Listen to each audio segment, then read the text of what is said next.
السلام علیکم ورحمۃ اللہ۔ آج میں ایک سوشل میڈیا کے بڑے ہی بھیانک ٹاپک پہ جو ہے نا وہ بات کرنا چاہتی ہوں۔ ہمارے سوشل میڈیا پر آپ نے دیکھا ہوگا بہت ساری شادیاں بہت دھوم دھڑکے سے ہوتی ہیں، مگر ان کا انجام چند ماہ یا چند سال کے بعد بڑا خطرناک ہوتا ہے، اور ایسا انجام جس کا آپ کے معاشرے پر بہت برا اثر ہوتا ہے، جس کے انجام سے آپ کے معاشرے کے جو بچے اور بچیاں ہیں وہ ذہنی طور پر تباہ و بربادی کی طرف، ان سب میں ایک چیز بہت مشترکہ ہے، بہت زیادہ دکھاوا کرتے ہیں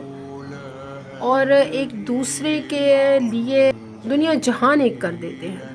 مگر جیسے ہی کچھ عرصہ گزرتا ہے اور ان لوگوں میں علیحدگی ہوتی ہے تو پھر یہ لوگ ایک دوسرے کو دیکھیں۔ ہمیں اللہ سبحانہ و تعالیٰ قرآن پاک میں جو حکم دیتا ہے، اگر ایک مرد اور ایک عورت میں علیحدگی ہوتی ہے تو وہ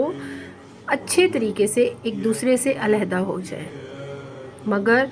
یہاں پر معاملہ بہت الٹا ہے۔ مسلمان بھی ہیں، ان کے آئی ڈی کارڈز پر خانہ پوری بھی مسلمانوں والی ہے، یہ ایک معاشرے میں جہاں رہ رہے ہیں وہ بھی مسلمانوں کا ہے، جس گھر میں پیدا ہوئے ہیں وہ بھی مسلمانوں کا ہے،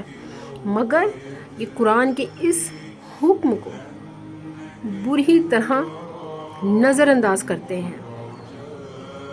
یہ ایسا بالکل بھی نہیں کرتے جیسا قرآن حکم دیتا ہے کہ ایک دوسرے کو اچھے طریقے سے چھوڑیں۔ یہ ایک دوسرے کے لیے ایسے بےہودہ الفاظ استعمال کرتے ہیں، ایک دوسرے کے بارے میں ہر وہ بات لوگوں کے سامنے رکھ دیتے ہیں جس کا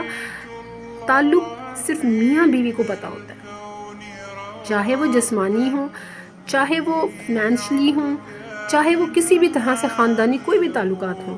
پھر یہ ایک دوسرے کو پوری طرح بدنام کرنے میں کوئی کسر نہیں چھوڑتے۔ تو اس کا اثر ہمارے معاشرے پر ہوتا ہے، ہماری بیٹیوں کے ذہنوں پر ہوتا ہے، ہمارے بیٹوں کے ذہنوں پر ہوتا ہے۔ اس کو آپ عورتوں کے لیے آزادی یا عورتوں کے لیے خود اعتمادی نہ بنائیں کہ آپ کے لیے طلاق کوئی معنی ہی نہیں رکھتی۔ آپ قرآن میں اللہ کے اس حکم کو پوری طرح جھٹلا رہے ہوتے ہیں، اس حکم پر بھی باغی بن جاتے ہیں جہاں اللہ فرماتا ہے کہ نکاح کریں، سادہ کریں، جبکہ آپ نے سادگی والا تو کوئی کام ہی نہیں کرنا،